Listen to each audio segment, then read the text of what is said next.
Ayoko nga ng drama.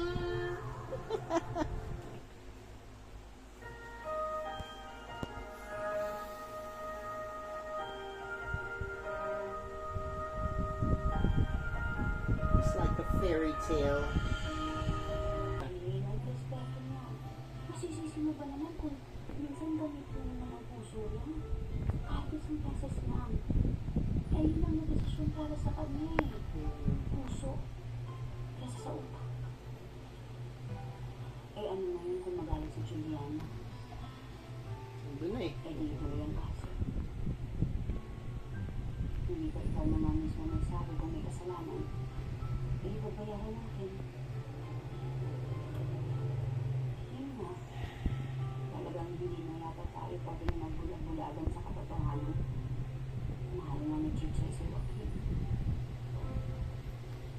Tatapos. Very disappointed. Pinagkakatiwala ko ba naman kayong dalawa? Akala ko, kakampi ko kayo. Kasi naisip naman po namin. Anak, bakit kinapunta sa doktor? May nararamdaman ka ba? May naalala ka ba? Ma'am, yung mga images na ako naalala pero madala ko po. Hindi ko alam kung na-imagine ko lang yan sa mga kwento mo at kwento ng iba. Magkaiba eh. Kwento ng iba. Sino pa mga nakakausap mo?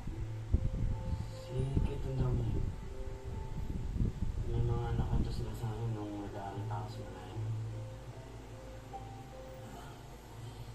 Alam mo anak, siguro mas makakabuti kung Mag-isa tayo.